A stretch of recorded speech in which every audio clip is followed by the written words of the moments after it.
같이 사도신경으로 신앙 고백하시겠습니다. 전능하사 천지를 만드신 하나님 아버지를 내가 믿사오며 그 외아들 우리 주 예수 그리스도를 믿사오니 이는 성령으로 잉태하사 동정녀 마리아에게 나시고 본디오 빌라도에게 고난을 받으사 십자가에 못 박혀 죽으시고 장사한 지 사흘 만에 죽은 자 가운데서 다시 살아나시며 하늘에 오르사 전능하신 하나님 우편에 앉아 계시다가 죄로서 산 자와 죽은 자를 심판하러 오시리라. 성령을 믿사오며 거룩한 공회와 성도가 서로 교통하는 것과 죄를 사해 주시는 것과 몸이 다시 사는 것과 영원히 사는 것을 믿사옵나이다. 아멘. 우리 다 같이 찬송가 276장 같이 찬양 부르시겠습니다. 찬송가 276장입니다. 아버지여 이 죄인을 용납하여 주시고 예수님의 이름으로 구원하여 주소서. 아버지를 떠나 산지 벌써 오래되었고 험한 길에 고난 몸이 이제 돌아옵니다. 전에 하던 헛된 일을 애통하게 여기고 겸손하게 엎드려서 용서하심 빕니다. 은혜 감당 못하오나 회개하는 영혼과 나의 약한 육신까지 감히 드리옵니다. 나의 죄를 사하시려 주님 죽으셨으니 그 공로를 의지하여 주만 의지합니다. 아버지여 용납하사 나를 품어주시고 주의 사랑 품 안에서 길이 살게 하소서. 아멘. 오늘 우리 같이 보실 하나님 말씀은 요한복음 5장입니다.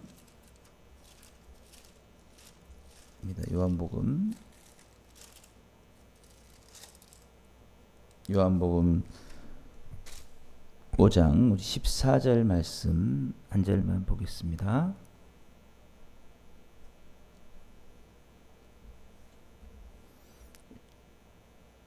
요한복음 5장 14절 같이 보겠습니다. 그 후에 예수께서 성전에서 그 사람을 만나 이르시되 보라 내가 나았으니 더 심한 것이 생기지 않게 다시는 죄를 범하지 말라 하시니. 한 번 더 읽겠습니다. 그 후에 예수께서 성전에서 그 사람을 만나 이르시되 보라 네가 나았으니 더 심한 것이 생기지 않게 다시는 죄를 범하지 말라 하시니. 예. 우리 오늘 함께 읽은 본 말씀 가지고 죄에 된 습관을 끊어내는 삶에 대해서 함께 살펴보겠습니다. 우리 신앙을 단순하게 표현하면은 너무 단순할 수 있는데 죄된 습관을 끊어내는 것입니다. 예. 사실 죄로 인해서 우리에게 모든 이런 지금 우리의 문제와 고통이 생겨난 거죠. 하나님께서 아담과 하와에게도 말씀하신 것, 에덴 동산에서 말씀하신 게 죄짓지 말라는 겁니다. 사실은 선악과 따먹지 말라는 게 선악과 따먹는 것이 죄다라는 거죠. 너가 죄를 지으면 너희는 고통과 멸망뿐일 것이다 라는 말씀이죠. 그래서 죄를 지었습니다. 선악과 따먹고 파멸이 왔습니다. 엄청나게 우리는 파괴됐죠. 완전히 우리가 지금 저희가 주장하는 교리에 의하면 전적 타락이라는 게 있습니다. 칼빈주의의 중요한 교리 중에. 그러니까 어느 것 하나 스스로 이제 구원 얻을 수 없을 만큼 완전히 비참한 상태가 되었다. 우리는 지금 우리가 살아가면서 이 정도 우리 뭐 돈이 있고 아니면 뭐 우리가 원하는 일들이 이루어지면 이제 살만하지 이렇게 생각할지 모릅니다. 우리가 바라는 일들이 되어지고 우리가 세상에서 조금 성공하면 이 팍팍한 세상 좀 살만하지 엄청난 착각입니다. 지금 이미 우리가 죄를 지었고 어마어마한 비참한 상태에 사실은 떨어져 있는 거거든요. 예. 그래서 오늘 예수님 말씀도 신약에서 동일하게 말씀하시는 거죠. 이 38년 동안 이 병자가 일어나지를 못하고 있었습니다. 그래서 예수님께서 그 베데스라는 곳에서 물이 동할 때 사람들이 이렇게 고쳐지는 일이 있는데 자기가 들어가려고 하면 다른 사람이 먼저 들어가서 고침을 못 받던 이 병자를 예수님께서 낫게 해주셨죠. 그래서 그 사람이 나아서 걸어 다니게 되었습니다. 그런데 예수님께서 그를 만나시면서 하신 말씀이 오늘 본문 말씀이거든요. 14절 말씀에 그 후에 예수께서 성전에서 그 사람을 만나 이르시되 보라 네가 나았으니 더 심한 것이 생기지 않게 다시는 죄를 범하지 말라. 분명하게 말씀하셨습니다. 죄로 인해서 너의 상태가 더 심해질 수 있다라는 거. 우리가 여기서 기억해야 될 게 있습니다. 우리를 힘들게 하고 우리 삶을 하나님과 멀어지게 하고 우리 삶의 문제와 고통 가운데 하는 것은 다 우리가 죄를 선택하기 때문입니다.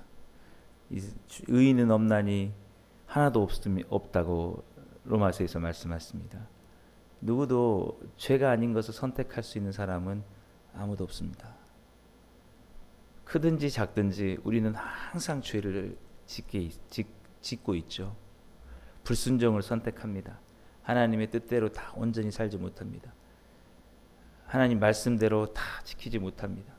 그러한 우리의 불순종으로 인해서 우리의 삶은 형편이 어려워지는 것입니다. 우리가 100% 하나님의 말씀대로 살아서 순종만 할 수 있다면 우리 삶에 하나님의 은혜와 복이 넘쳐날 겁니다. 그런데 기도할 때 기도하지 못하고 헌신할 때 헌신하지 못하고 사랑할 때 사랑하지 못하고 우리가 희생해야 될 때 희생하지 못하고 우리가 욕심을 내고 우리의 고집대로 살아가고 다른 사람들을 미워하고 그렇게 하는 것들이 고스란히 우리의 관계를 파괴하고 우리의 마음을 힘들게 하고 하나님과의 관계도 끊어지고 그렇게 힘들게 되는 거라는 거죠. 누구 탓할 게 아니라는 겁니다. 우리의 형편이 어렵고 힘들어지는 거, 우리가 고통스러워진 걸 누구한테 탓을 하는 겁니까? 하나님이 그렇게 하신 것입니까? 절대 아닙니다.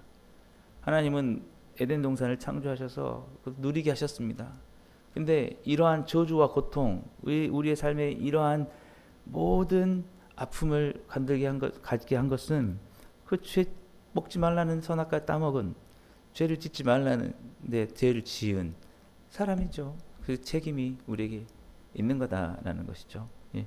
그러니까 제가 말씀드린 게 뭐냐면 죄와 싸우되 어마어마한 치열한 싸움을 우리가 싸워가야 된다. 오늘 또 우리가 기도하고 나가는 이유가 뭐냐면 죄는 모양이라도 따르지 말라고 하신 말씀. 우리가 너무 죄를 친구처럼 생각할 수가 있습니다. 가깝게 두고 있을 수 있어요. 이거는 이럴 수 있어. 내가 뭐 이 정도는 할 수 있어. 더 심하면 그냥 더 빠져 있을 수 있습니다. 예, 죄에. 이런 상태는 아주 자기 스스로를 파멸의 길로 가는 거죠. 그나마 우리는 조금 더 노력하고 나오지만 그럼에도 불구하고 우리가 가볍게 생각할 수가 있습니다.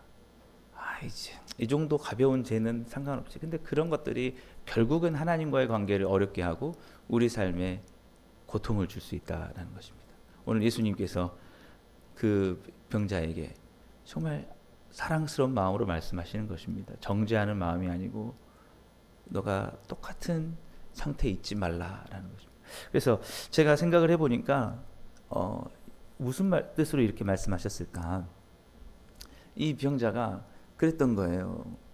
이 다른 방법들도 찾을 수 있었을 텐데 그 베데스다에서 물이 동할 때 그것만 기다리고 있지 않고 그것만 하지 않고 뭔가 하나님께 나아가서 기도하고 자기가 그렇게 불편한 상태에서도 다른 일들도 좀 의미 있는 일을 할 수 있고 그럼에도 불구하고 거기서 병만 낫으려고 한 게 아니라 거기가 성전 앞이었거든요. 예배 드리고 그 안에서도 하나님을 찬양하고 살 수 있습니다. 우리의 삶의 형편이 힘들고 어려울 수도 있어요. 우리 원하는 대로 다 되진 않아도 그 상황 속에서 우리가 이렇게 된 모든 것은 우리의 죄 때문이야 라고 하면서 그 상황에서도 하나님을 예배할 수 있었을 거라는 거예요. 자기가 38년 병자였어도 자기 삶을 원망하고 나는 왜 이렇게 태어났는고, 나는 왜 이런 병이 있는고, 왜 이렇게 안 낫지 않는고, 이 상황은 또 이 사람들 정말 다 이기적인 사람들, 난 좀 나으려고 하면 자기들만 먼저 들어가는구나 하면서 그렇게만 살았다는 거예요. 그러니까 오직 그의 삶 속에 병 고치는 거 하나 때문에 그의 마음은 온갖 죄로 가득했다는 거예요. 원망하고 무기력하고 그거를 계속 선택했다는 거예요. 그 죄라는 거, 죄 의식이 우리 가운데 있었을 겁니다. 우리도 있고 그에게도 있었겠죠. 하나님 양심을 주셨으니까 이렇게 살면 안 돼. 이것만 바라보고 자기 스스로도 알았을 거예요. 근데 거기서 헤쳐나오지 못하는 거예요. 그냥 만주하고 에이 어쩔 수 없지. 자기가 선택을 한 겁니다. 38년 동안 그 힘든 상태를 온갖 사람들을 원망하고 미워하고 오직 그것만 하면서 그 삶을 자기 스스로 힘들게 했다라는 거예요. 그러니까 예수님께서 말씀하신 건 뭐냐면 네 병이 낫은 것보다 더 중요한 게 뭐냐면 네 마음이 낫는 거다. 네가 정말 하나님께 나아가서 예배하고 찬양하고 하나님께 관계가 회복되어지고 이런 게 더 중요하다라는 것입니다. 그러니까 진짜 심각한 건 뭐였냐면 38년 동안 걷지 못하는 그 병이 심각한 게 아니라 마음이 완전히 죄와 가깝게 되어버린 오직. 그래서 로마서 우리 말씀에 선을 행할 줄 알고도 행하지 않는 것이 죄다라고 말합니다. 우리는 막 적극적으로 우리가 물건을 훔치거나 우리가 간음을 하거나 우리가 막 그 거짓말을 하거나 막 이런 것만이 죄라고 생각하는데 그게 아니고 어떤 게 죄냐면 선을 행하지 않는 상태, 그것을 위해서 더 힘써 가지 않는 상태도 죄라는 것이죠. 그래서 여러분 우리가 그 말씀을 생각할 때 우리 스스로를 잘 바라봐야 됩니다. 주님께 더 우리가 순종하며 나가지 못하는 그 상태도 죄를 선택하고 있다라는 거예요. 우리가 온전히 하나님을 사랑하는 상태로 나가지 못하는 것, 그걸 할 줄 알면서도 그것도 죄라는 거죠. 우리가 한번 우리 양심에 한번 들여보겠습니다. 양심에 비쳤을 때 내가 이렇게 살면 안 되는데 이런 게 있지 않습니까? 그런 것들을 그대로 방치하고 살아가는 것도 죄라는 것이죠. 그런 상태가 결국 우리의 삶을 힘들게 한다라는 것입니다. 그러니까 이 베데스다 이 병자가 병이 나은 사람이 이제 그 분노와 그동안 자신이 베데스다 연못에 들어가려고 할 때 들어가지 못했던 사람들 향한 많은 원망과 분노, 그리고 여전히 자신의 삶의 형편만 나아지길 바라면서 하나님을 찾지 않는 삶이 된다면 그는 똑같은 거죠. 오히려 그는 더 심각한 죄를 지을 수 있습니다. 뭐냐면 차라리 자기가 몸을 못 쓸 때는 어떤 사람에게 더 직접적으로 위해를 가하지 못할 수도 있죠. 자기가 어떤 죄된 곳을 더 가보진 못할 수 있죠. 근데 이 마음 자체가 이 죄된 습관의 마음에서 벗어나지 못한 상태라면 그는 이제 그 건강한 몸을 가지고 더 적극적인 죄를 지을 수도 있다는 것입니다. 미움과 원망을 가지고 사람을 찾아가서 어떤 위해적인 행사를 할 수도 있고, 하나님을 예배하지 못하는 그 마음 속에서 자신의 즐거움을 찾아서 죄를 짓는 곳을 찾아다닐 수도 있다라는 것이죠. 그래서 정말 중요한 게 뭐냐면, 우리가 우리의 상태에 대한 책임을, 우리의 고통에 대한 책임을 절대 자신 외에 다른 데 책임을 물어서는 안 된다는 것입니다. 우리가 지금 어떤 상태인가? 주님께서 말씀합니다. 너의 고통의 상태가 너의 죄에 대한 선택이다. 너가 더 선을 행하려고 해보라는 거야. 더 하나님을 사랑하라고, 더 순종하려고. 우리는 조그마한 이기심, 조그마한 그런 탐심, 이런 것들마저도 다 내버리고 더욱더 예수 그리스도를 바라보면서 주님이 기뻐하시는 삶을 살기 위해서 그렇게 나가 보라라는 것입니다. 그래서 저희도 마찬가지입니다. 우리가 이 땅에 사는 동안에 이제 우리에게 주어진 삶이 그겁니다. 죄된 습관을 다 끊어내는 거예요. 무엇이 나의 발목을 잡고 있느냐? 나의 죄된 습관. 그냥 이 정도는 괜찮아. 근데 그런 습관 하나하나가 관계를 파괴하고 나의 영적인 어떤 상태를 어둡게 만들고 그러는 거예요. 그래서 깨어 기도하라. 쉬지 말고 기도하라. 항상 기뻐하라. 범사에 감사하라. 몸부림치며 가야 돼요. 우리는 그럴 수 있어요. 내가 그 상태까지는 안 가지만 내가 항상 쉬지 않고 기도하고 내가 범사에 감사하고 항상 기뻐하고 성령이 충만하고 정말 그렇게 살지는 않지만 내가 그렇게 많이 원망하진 않습니다. 내가 그렇게 심각하게 탐욕은 부리지 않습니다. 여기에 만족할지 모릅니다. 그것도 심각한 겁니다. 주님이 말씀하신 거지. 더 심해지지 않게 다시는 죄를 범하지 말라라고 그렇게 말씀하고 있습니다. 우리가 이렇게 할 수 있는 유일한 길이 뭐냐면 우리 죄를 위해서, 우리가 그렇게 심하게 파멸했고 죄를 지어서 아담과 하와로 인해서 반드시 멸망 가운데 이르게 된 우리의 그 모든 고통과 저주의 모든 것을 예수 그리스도께서 다 받으셨다는 것이죠. 우리가 죄를 선택하지 않았다면 주님께서 그 고통을 당하지 않으셔야 되는데 어마어마한 생각하지도 못한 것을 당하시고 우리에게 생명을 주셨다라는 것입니다. 그것이 뭡니까? 우리의 환경적인 것보다도 우리의 죄를 위해서, 우리의 불순종의 마음을 때문에. 그러면 우리는 이제 어떻게 해야 됩니까? 우리의 마음을 더 들여보는 거예요. 우리의 상황만 변화되기를 바라면서 내 영적인 상태는 생각하지 않고 원망과 불평으로 왜 이렇게 나는 이런 상황인가? 왜 여기서 나아질 수 없는가? 그런 것만 생각하고 온갖 죄악된 마음들을 마음에 품고 살아가는 것이 아니라, 그래서 그로 말미암아 더 심각한 상태에 빠지는 게 아니라 예수님께서 우리의 죄를 우리에게 갚지 않으시고 그가 대신 죽으셨다는 이 믿음을 가지고 우리가 그것을 끊어내고 더욱더 빛 가운데 살아가야 될 줄 믿습니다. 그걸 위해서 우리가 기도하고 몸부림치면서 더욱더 주님께 나가야 된다는 거죠. 절대 유혹에 우리가 책임을 전가시킬 수 없습니다. 사탄이 뱀의 모습으로 따먹어 그랬다고 해서 사탄에게만 저주한 게 아니거든요. 네가 왜 먹었느냐라고. 사탄도 저주하셨지만 왜 따먹지 말라는데 따먹었냐는 거예요. 우리도 마찬가지입니다. 잘못된 게 있었을 때 내가 유혹이 왔으니까 그 유혹한 사탄이 문제입니다. 그렇게 할 수 없다는 거죠. 너는 왜 그 사탄의 말을 들었냐는 거죠. 저도 마찬가지고 우리 모두 마찬가지입니다. 우리 복음 충만한 교회도 마찬가지입니다. 앞으로 우리가 성장하는데 가장 발목을 잡는 것은 주님의 말씀대로 주님을 위한 헌신과 온전한 빛 가운데 나가지 못하고 죄악된 과거의 습관 가운데 우리가 있었을 때 그것이 우리를 발목 잡는 것이죠.